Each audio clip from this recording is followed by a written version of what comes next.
What's up, Bills Mafia? My name is Devin Long, and you are now tuned in for the third episode of the Down South Bills podcast.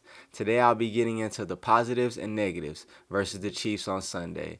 I'll be getting into what we did well, where we have cracks to fix, and what the result means going forward. So let's jump right in.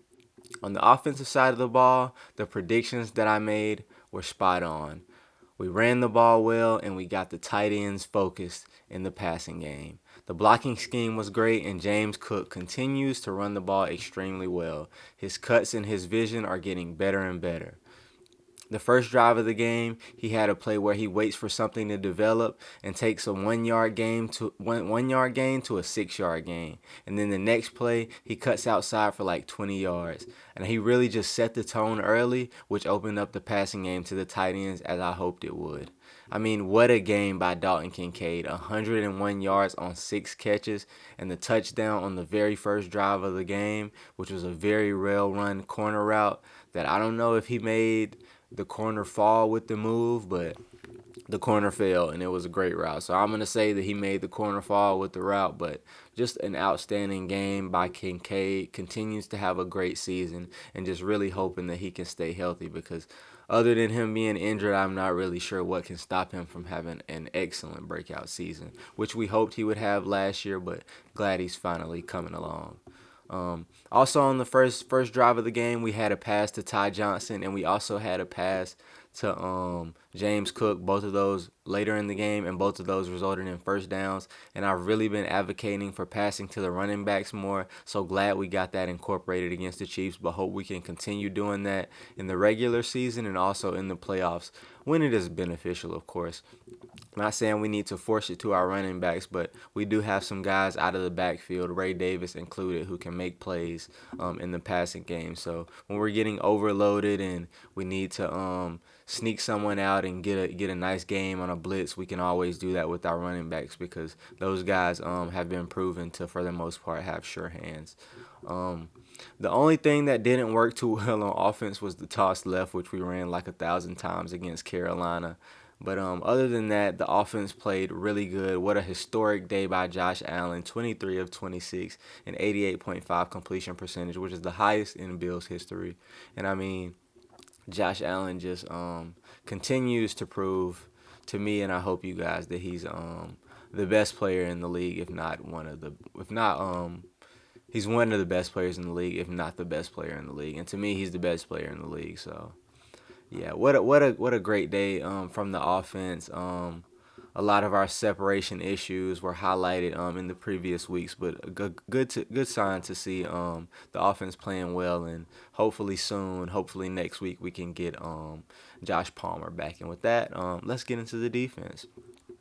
And so with the defense, I mean, just what a game by the defense. I don't think anyone was expecting this. I was hoping this, but definitely was not expecting this. I saw a lot of people picking against the Bills in this game, and I think a big reason for that was because of this defense. I mean, no one thought that our corners could keep up with the fast receivers of Kansas City Chiefs, but Maxwell Hairston, he proved that he has some speed to keep up with guys like Xavier Worthy. So that was a really encouraging sign. What a great day from Joey Bosa. Joey Bosa had pressures all night. I think he had like 10 pressures on Mahomes, which was insane. And then what a game by Cole Bishop. I mean, Cole Bishop was really flying around. Him and Maxwell Hairston both. I mean, Cole Bishop had, I don't know how many PBUs he had, but it seemed like he was always making plays on the ball, which is something we haven't seen much from the Bills this season. So glad to see that someone's making plays on the ball, because Cole, I mean, he just had a wonderful game tackling. I believe he had 7 tackles, and yeah, Cole was really just flying around, and hope this is a sign of things to come and not just like a splash in the pan. Hope that Cole continues to play well. But as I said before, also a great game by Max Hairston, showing that he can play man and zone. He had a great rep in man, running down the sideline with Xavier Worthy. I'm sure a lot of you guys seen that. He was running stride for stride, really showing that speed. And also he got the intercepting Mahomes, which he manifested earlier in the week, and he was in zone on that play. So really showing that he can be in the right place in zone and or in man. And so just a really great day by the defense. The only negatives that I have are Michael Hoyt, of course, being out. Michael Hoyt provided a juice and an energy to this team that we just really needed for the past 2 weeks out of the bye week, and I'm just really sad to see him gone. Hope that we can maybe get him again next year off the injury, but was really enjoying the energy that he brought to the game, and just really sad to see him go out like that. But glad that he was able to wave the card off and stay on the sideline for his teammates. Really shows the type of guy that he is. So hopefully we can get him to stick around on a friendly deal for the future.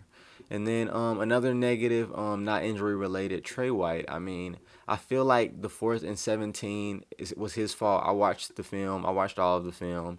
And I mean, it really looked like it was his fault that Rashee Rice had that much separation. It was a great play call by Andy Reid, but really just seeing Trey White on the field versus Maxwell Hairston, you can see the difference. I mean, Trey White was getting beat early in the game. He was getting beat later in the game. I mean, I know that he knows the defense and can be in the right spots, but it's just his foot speed doesn't allow him to be in those right spots. So if he guesses wrong, it's horrible. Versus if Maxwell Hairston guesses wrong, he's so fast that he can sometimes make up for guessing wrong. So just really excited to see Hairston take off the cornerback 2 reps. No, not sure when that will be, but hopefully it's sometime soon and doesn't cost us a game. So overall, just like the offense, great day for the Bills on defense, and just really excited to get into the next game on the next pod. The Bills have the Miami Dolphins next. But yeah, thanks for viewing the whole podcast if you got to the end, and don't forget to like, share, and subscribe, and go Bills.